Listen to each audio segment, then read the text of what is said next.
Falemos então sobre o fantástico mundo da Suprema Corte Brasileira. Sim, começando por ele, Dino, ministro Flávio Dino. Esse homem que busca implacavelmente colocar ordem na bagunça que é a distribuição de emendas parlamentares nesse país. O homem que tenta fazer com que o dinheiro dos nossos impostos não seja desperdiçado com absurdos. Essa semana, Dino exigiu que o Ministério da Educação, a Controladoria Geral da União e a Advocacia Geral da União e também os estados definam normas para que instituições de ensino superior e fundações de apoio façam a devida prestação de contas sobre o uso de emendas. E por que ele fez isso, Gabriel? O que está acontecendo, minha nossa?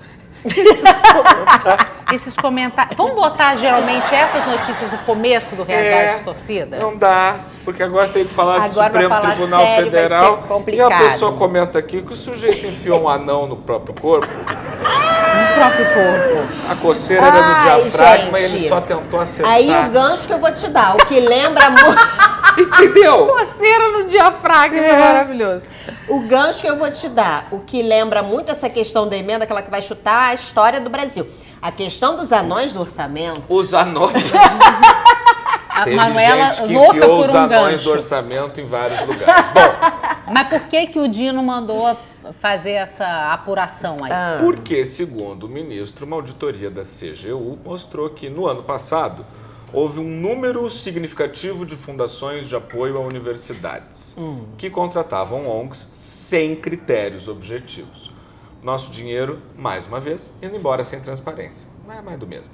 A Andifes, Associação Nacional dos Dirigentes de Instituições Federais de Ensino Superior, que isso aqui é o país do sindicato, já respondeu à determinação e disse que sempre fez tudo direitinho com relação à prestação de contas que vai continuar fazendo.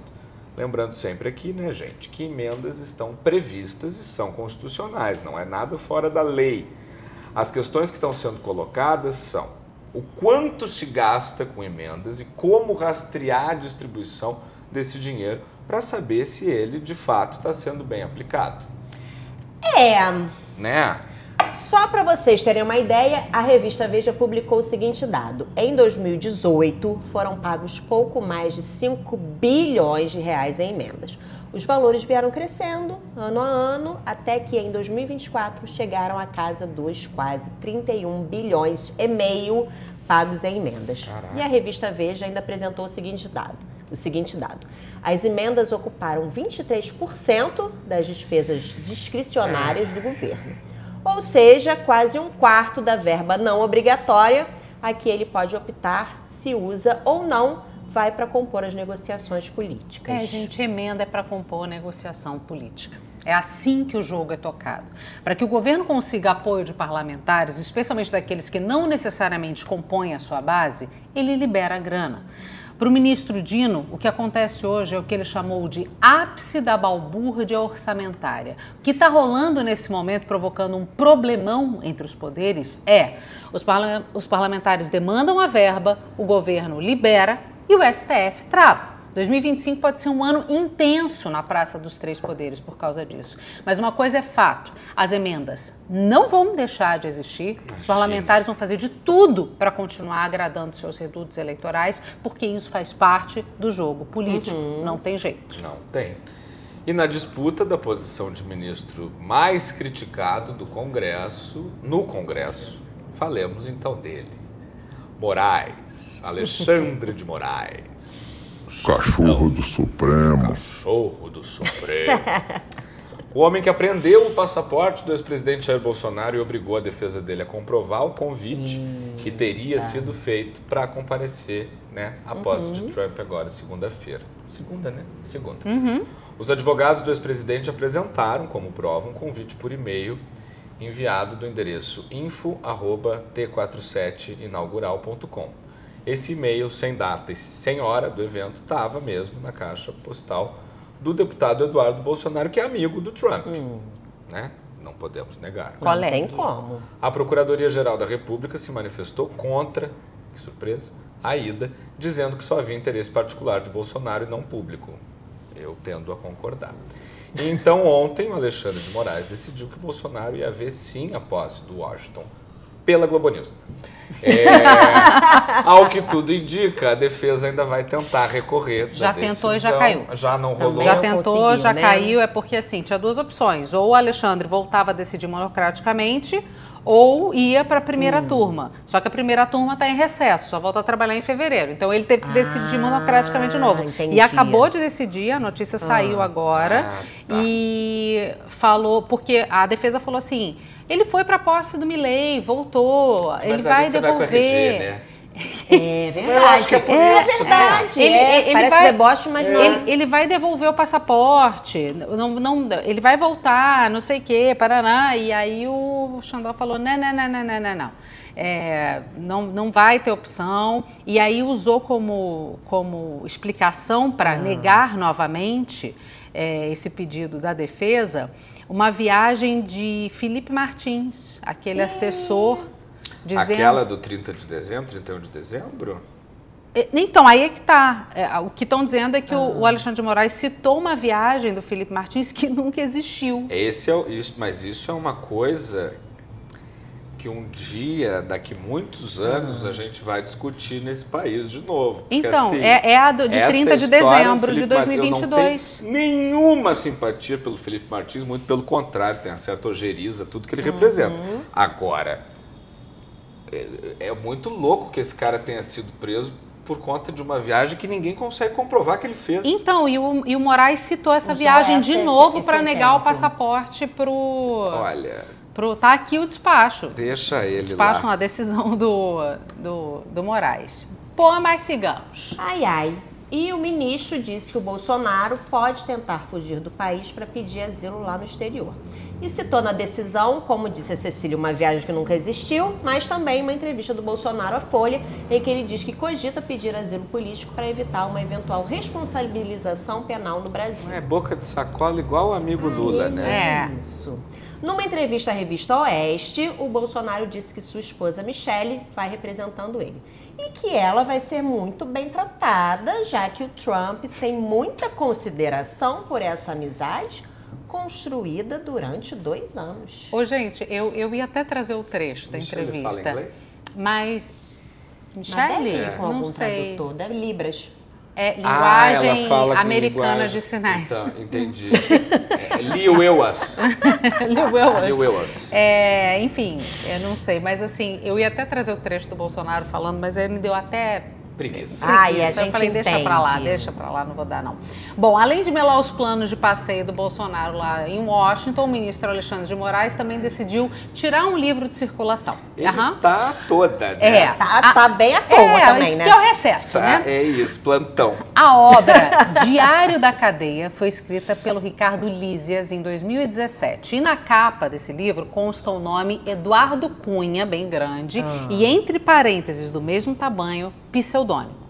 E isso já deu um rolo, gente, que não vem de hoje não. Desde 2020, quando a Justiça do Rio tentou impedir a circulação do livro, o Lísias teve uma série de vitórias na Justiça ali, primeira instância, segunda instância, mas chegou no Supremo. Chegou no Xandão e Xandão deu a decisão final.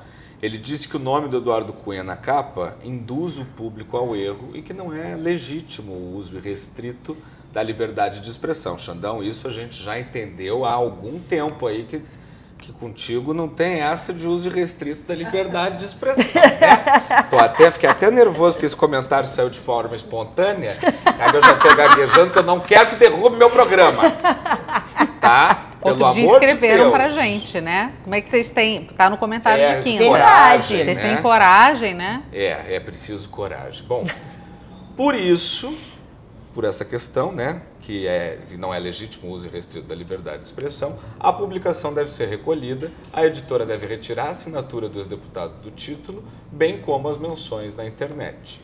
Além disso, a editora também deve conferir o direito de resposta ao príncipe do Brasil, Eduardo Cunha, Rapaz, é em mesmo? seu site. Claro. Até porque é mais uma decisão com base num grande entendimento, né, que essas cabeças brancas têm sobre comunicação. Muitas pessoas devem acessar o site de uma editora de livro. Da editora Tá, Record. muito. Isso. Né? Acessam Com sim. certeza. Isso, tem muito, mas tem muito. Agora, 2 coisas antes de eu continuar aqui. O Ricardo Lísias tem um livro chamado Divórcio, que é maravilhoso, leiam.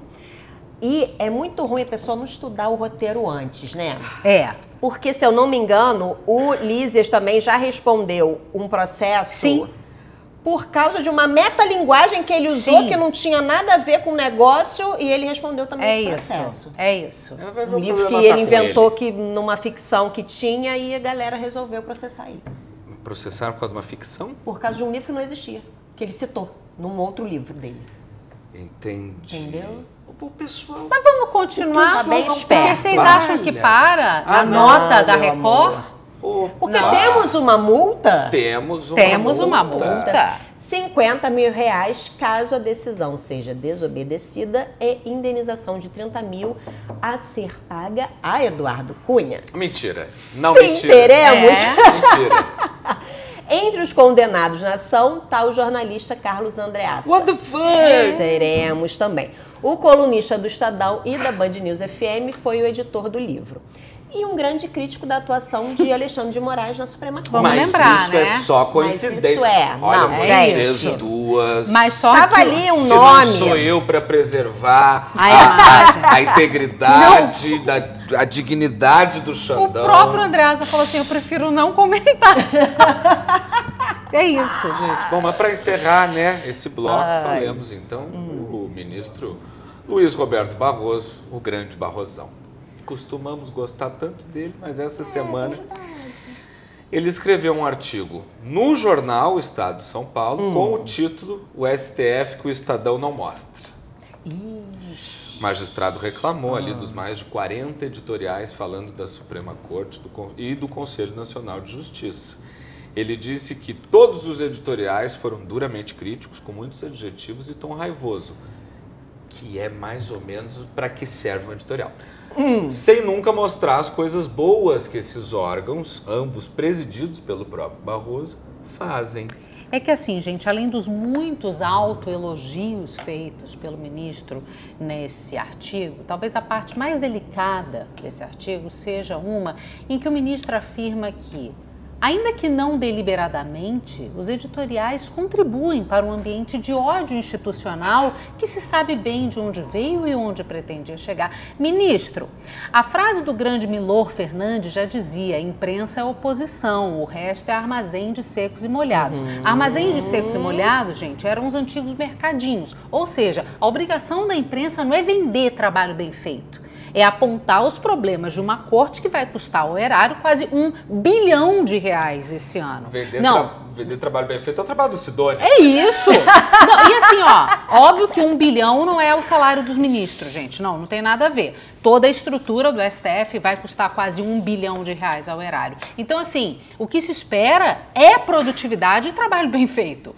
Os ministros não são crianças de 10 anos que merecem aplauso quando tiram nota 10. Parabéns, STF, por estar fazendo o trabalho bem feito. Que isso? Não, e questionar um editorial é muito engraçado. Não é um editorial, são 40 editoriais em tom mas raivoso. se ele estivesse falando da cobertura em si, né, querendo dizer que as matérias são imparciais, que os repórteres são parciais, né, no caso. Que as matérias são parciais, que os repórteres são parciais. Ou que tem mentiras escritas nos editoriais, porque o editorial, ele é parcial. O editorial é a opinião do veículo.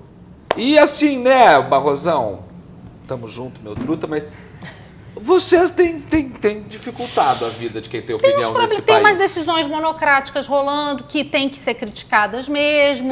Tem um monte de coisa, tem inquérito que não termina nunca. Tem umas coisas confusas, tem decisão de ofício muito estranha. Interferência entre poder, tem umas coisas. Tem umas coisas estranhas. Tem. E aí cabe à imprensa criticar mesmo, tá? Mas fica bem, vai dar tudo certo. Tá tudo certo. E vocês